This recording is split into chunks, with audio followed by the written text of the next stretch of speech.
Бүткүл дүйнөдө фондолук рынок бизнести өнүктүрүү үчүн инвестиция тартуунун ишенимдүү куралы болуп калды. Фондолук рынокко чыгуу менен компаниялар коомго таанылып, анын баалуу кагаздары инвесторлордун кеңири чөйрөсүнө жеткиликтүү болуп калат. Кыргызстанда акыркы жылдары ата мекендик биржада байкаларлык жылыштар бар экенин адистер белгилешет. Азыр анда жеке сектордон да, мамлекеттик акционердик коомдон да 31 ири компания катталган.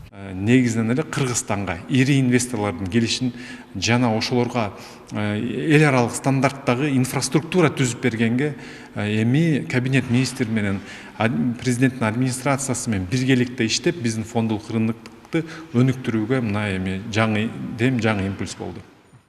Кыргызстанда фондолук рынок эффективдүү өнүгүп, мүмкүн болушунча көп инвесторлорду тартып баштоосу үчүн президент Садыр Жапаров фондук рыногун жана биржа ишин мындан ары өнүктүрүү боюнча чаралар жөнүндө жарлыкка кол койду. Анда фондолук рынокты жана анын санариптик инфраструктурасын өнүктүрүүгө түрткү берүү зарылдыгы айтылат. Акыркысы артыкчылыктуу иш багыты катары белгиленген. Ошо президент тарабынан кол коюлган жарлык бул негизи эле фондолук рынокко жаңы демилге болду. Эмне дегенде негизи эле биздин фондолук рынок бүгүнкү күндө өнүгүп келе жатып, бүгүнкү күндө негизи эле мамлекет тарабынан аябай мындай колдоо күтүп атканда, эмне дегенде биздин фондолук рынок быйыл Кыргыз фондолук биржасына 27 жыл иштеген, 95-жылы ачылган.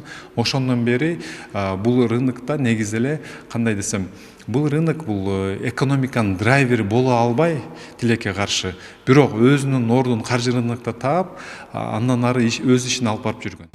Жарлыкка ылайык баалуу кагаздар рыногу жөнүндө мыйзамына өзгөртүүлөр киргизилет. Кыргызстандын рыногунда эл аралык стандарттарга багытталган заманбап баалуу кагаздардын борбордук депозитарийи иштеши керек. Бул жарлык мыйзамдык базаны түзүп, ошондой эле мамлекеттин борбордук депозитарийдин жана Кыргыз фондолук биржасынын капиталына кирүү процессин аяктоого түрткү берет. Указ президента тоже способствует тому, чтобы в центральном Президенттин жарлыгынын жардамы менен борбордук депозитарийдин кийинки кадамы капиталга багыт алуусуна өлгө болот. Өлгө дүйнөлүк борбордук депозитарийге кирүүсү керек. Бул эң биринчи кезекте эл аралык жана чет элдик инвесторлорду тартат. Фондолук рынокто бул институттун болушу корголгон жана коопсуз рынок экенинен кабар берип, капиталдын болушуна шарт түзөт.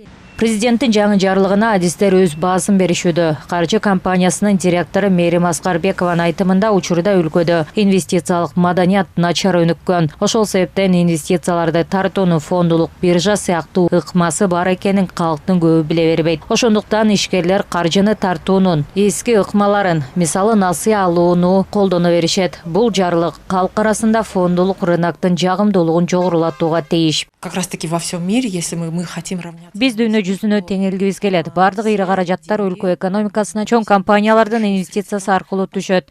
Эгер фондолук рынок өнүккөн эмес болсо, анда каражаттарды кайсыл жакка салуу керек? ЖЧКга ал жакта инвесторлордун укугу эч корголгон эмес. Ал эми фондолук рынокто акционерлердин укугу мыйзам менен корголгон. Акционердик коомдордун болгону албетте инвесторлордун өлкө экономикасына каржы салуусуна да ишенимдүү кепил боло алат.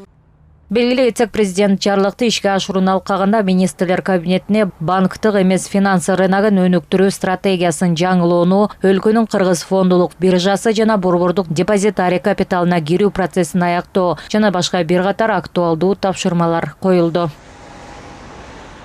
Рахат Кыдыр Токтоева, Элдар Анарбеков, ЛТР, Бишкек.